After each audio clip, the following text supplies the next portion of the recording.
Bienvenue sur Africa 24 dans cette nouvelle édition du Morning News. Voici les titres de l'actualité.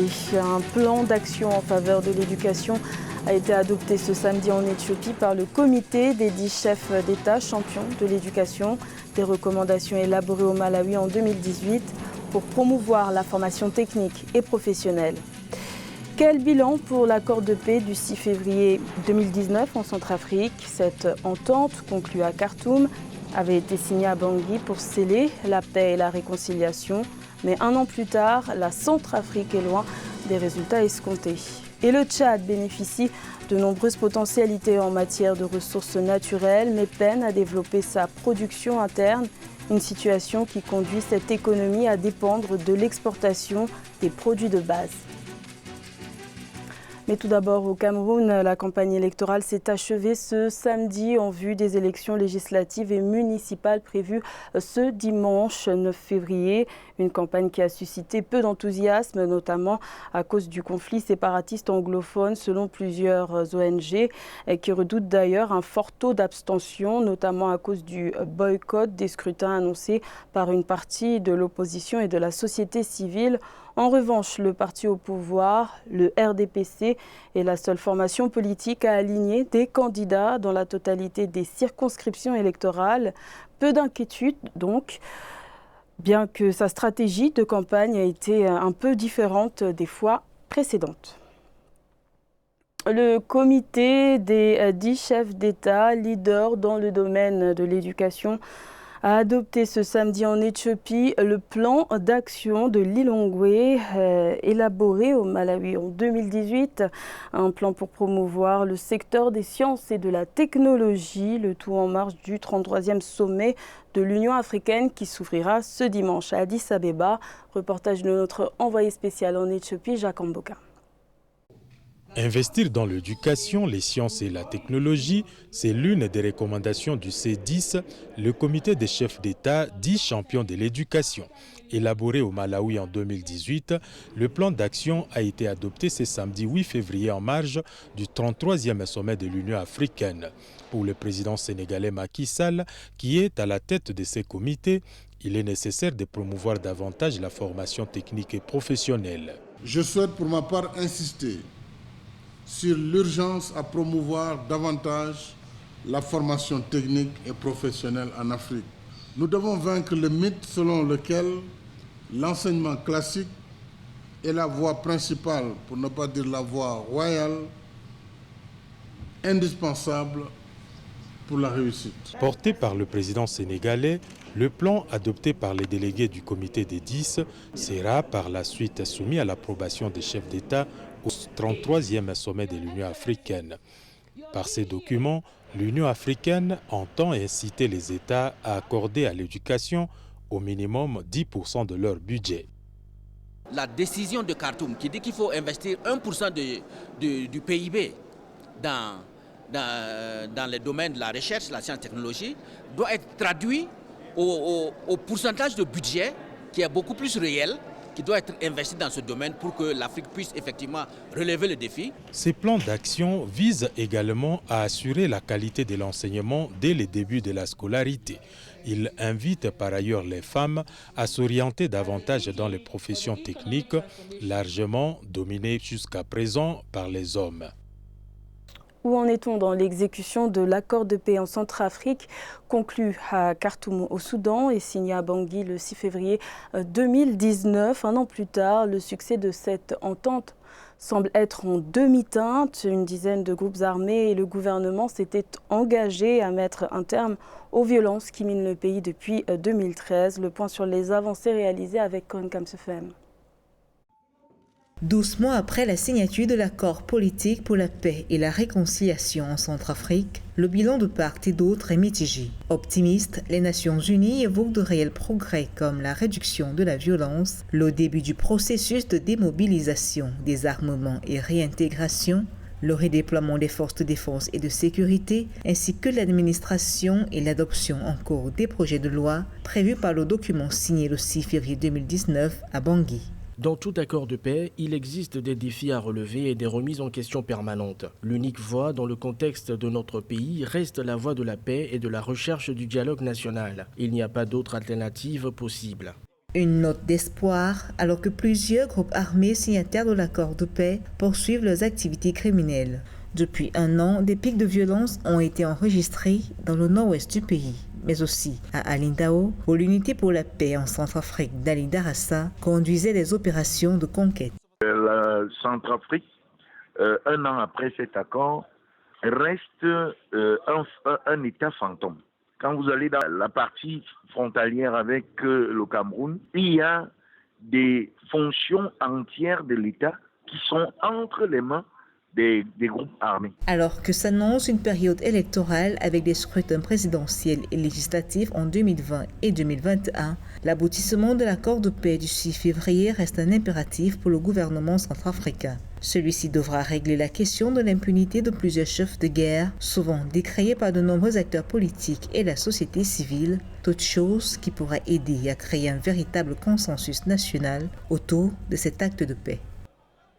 40 millions de dollars, c'est la somme que le gouvernement sud-africain compte débloquer pour soutenir la mise en œuvre de l'accord revitalisé.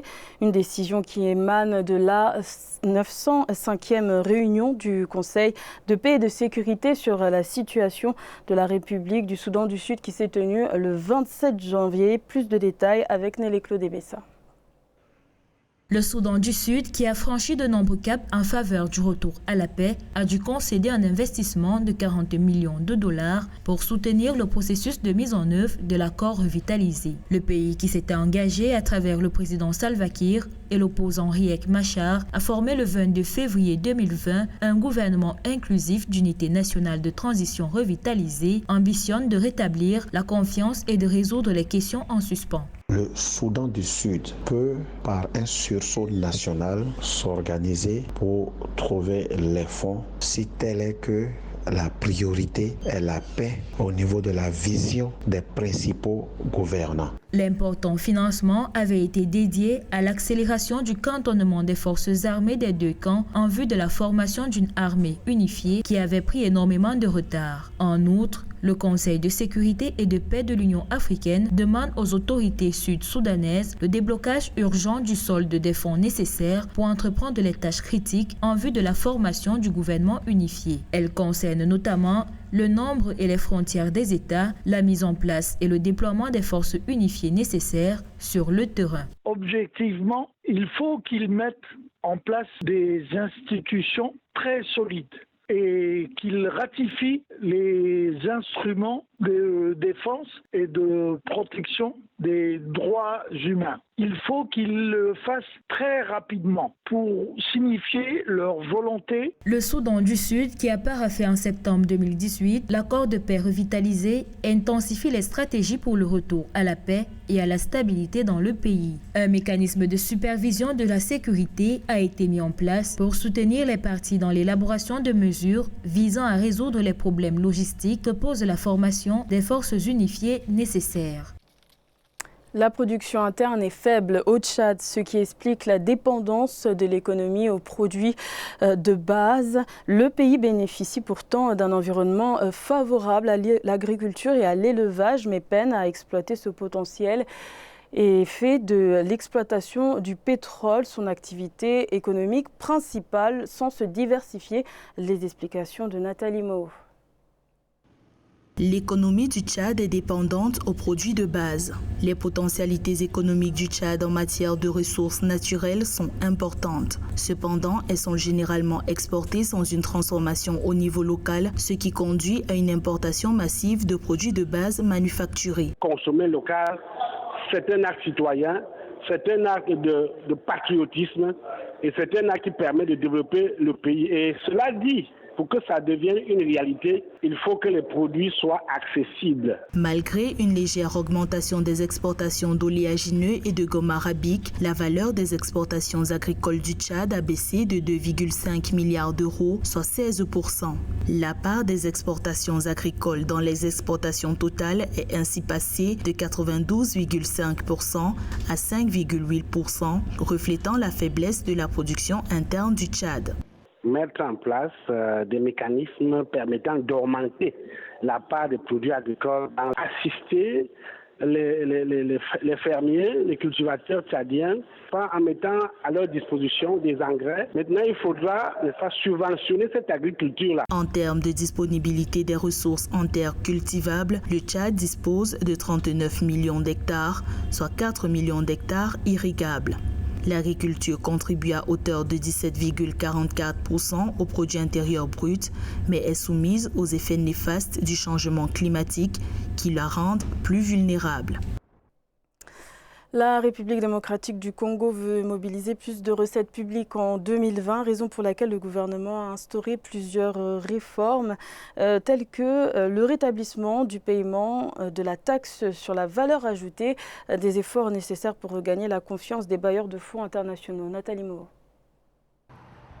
En 2020, la République démocratique du Congo veut augmenter ses recettes. Le président de la République, Félix Tshisekedi, et son gouvernement exécutent actuellement un pré-programme du Fonds monétaire international pour arriver à réduire les dépenses et maximiser les recettes publiques. Les ressources financières supplémentaires attendues pourraient atteindre environ $1 milliard. La RDC regorge d'énormes potentialités naturelles, minières, mais également, de par ses régies financières, la RDC est capable de mobiliser autant de ressources financières pour accroître le trésor public. Pour mobiliser plus de recettes, le gouvernement congolais s'est engagé à réduire les exemptions fiscales et autres systèmes de compensation. De plus, le paiement de la taxe sur la valeur ajoutée sera rétabli et la dette publique apurée. Des efforts nécessaires à l'assainissement des finances publiques du pays. 15 milliards échappés à l'État provenant des régies financières et exactement cet argent serait dans les poches des individus. Il faudrait arrêter l'hémorragie financière dans le pays et sanctionner les auteurs. Il y a également la numérisation. Cette numérisation de l'administration publique est une décision importante. La République démocratique du Congo veut renouer avec les facilités de crédit et même un appui budgétaire direct des bailleurs de fonds grâce à ces réformes économiques. Pour vérifier les progrès réalisés par le pays, le Fonds monétaire international a prévu 3 missions de contrôle en février, avril et juin 2020. C'était le journal de la rédaction. Merci de l'avoir suivi. L'information continue sur Africa 24.